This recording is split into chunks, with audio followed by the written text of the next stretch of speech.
très belle chanson. Et je voudrais vous demander maintenant, docteur Sami Mandour, en tant que musulman, premièrement, il y a plusieurs avis. Doit-on voir ce film, même par curiosité, ou ne doit-on pas le voir du tout? À mon avis, du point de vue économique, du point de vue religieux, du point de vue idéologique, de tous les points de vue, je refuse de voir, aux musulmans bien sûr, de voir un tel film. Pourquoi? Parce que d'après les statistiques qu'on a déjà vues dans les journaux, jusqu'au 14 septembre, où on a déjà vu ce problème, ces bruits en Égypte, il y avait 500 personnes qui ont vu le court-métrage de ce film sur l'Internet. Après, c'est-à-dire après cette propagande qu'on a déjà fait, ce vacarme qu'on a déjà fait en Égypte et dans d'autres pays du monde, ce nombre de téléspectateurs sur l'Internet a déjà augmenté et est arrivé jusqu'au plusieurs millions. C'est pas seulement 1 million, 2 millions, 3 millions. Il y a certaines statistiques qui arrivent même à dire ils sont 30 millions. Donc on a permis, par ce qu'on a déjà fait, aux autres, qui ne sont pas musulmans, de voir ce film.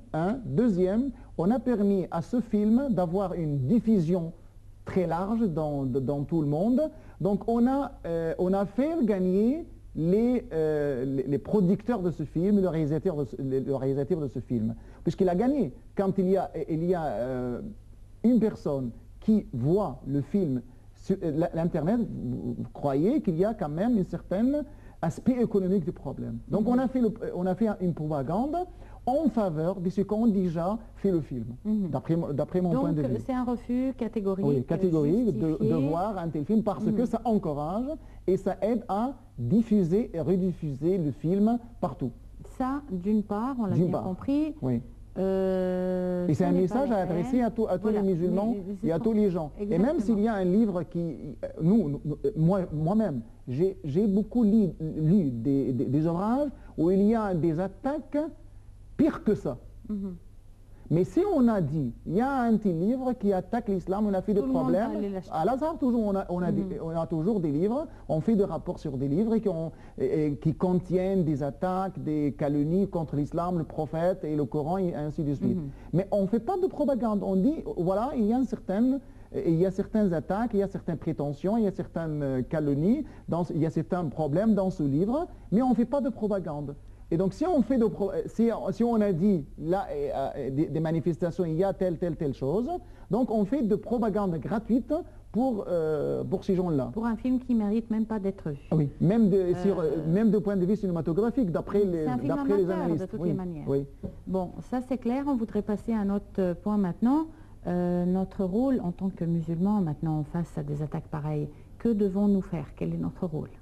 Oui, d'après moi, on doit jouer sur plusieurs plans.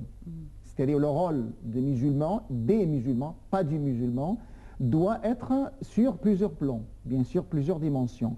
Un, sur le plan individuel. D'abord, l'important pour nous, c'est le plan individuel. C'est-à-dire, je ne dois pas demander à l'État d'agir, alors qu'en tant qu'individu, je n'agis pas. Donc, je dis agir, je ne dis pas réagir. Il vaut mieux agir et non pas réagir. Nous, on est tous sur le plan de réaction et non pas sur le plan d'action. Donc, nous, en tant que musulmans, on doit passer à l'action, non pas à la réaction. Et quelle est l'action que nous devons déployer en tant que musulmans, individuellement?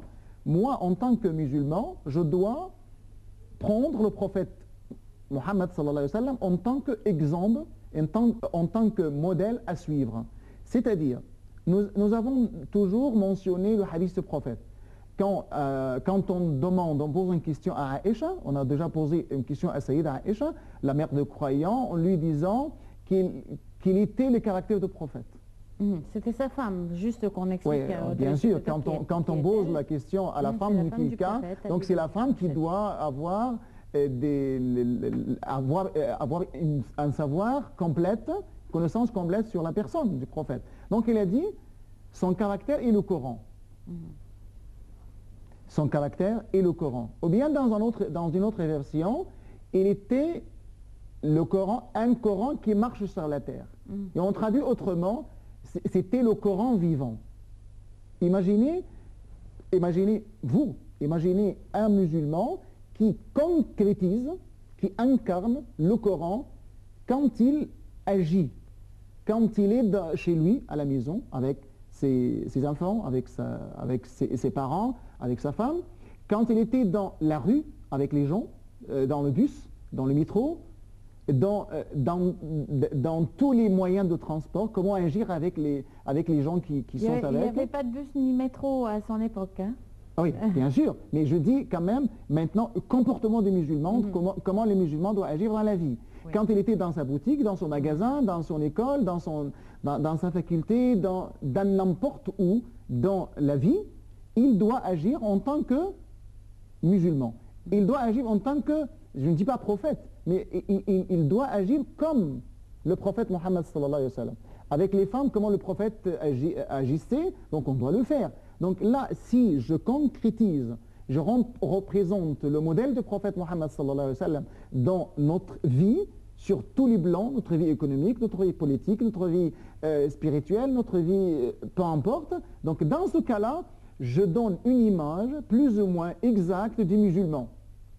Les musulmans dont l'exemple, dont le modèle, c'était le prophète Mohammed sallallahu alayhi wa sallam. Donc là, dans ce cas, les gens disent, voilà les musulmans.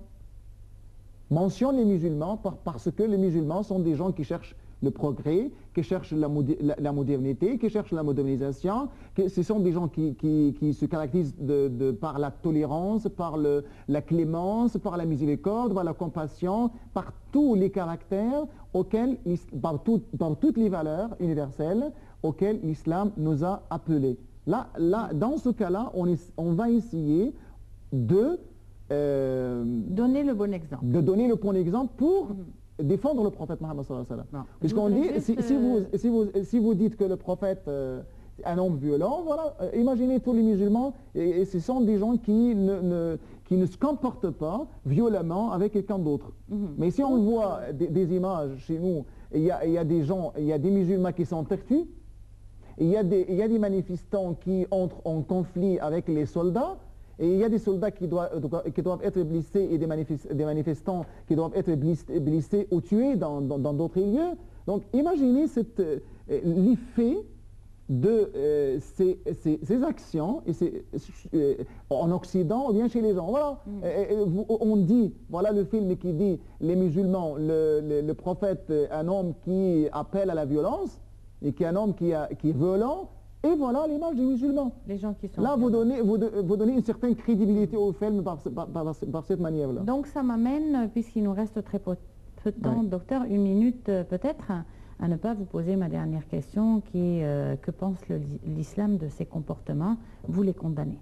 Et l'islam condamne et donc... Condamne tout acte de violence.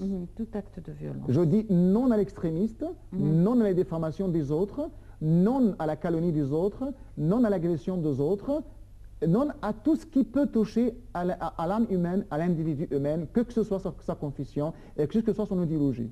L'islam, de toutes les manières, c'est la religion de la paix. Le prophète, à lui bénédiction et salut, c'est l'homme pacifique.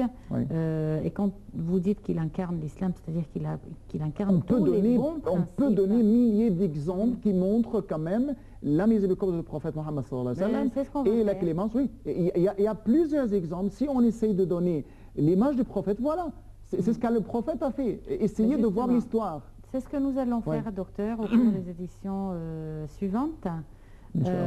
Nous comptons exactement présenter la vie du prophète, à lui bénédiction et salut, vous parler de sa personne depuis sa plus jeune enfance jusqu'à sa mort. Et pour faire cela, nous serons en compagnie du docteur Sami Mandour.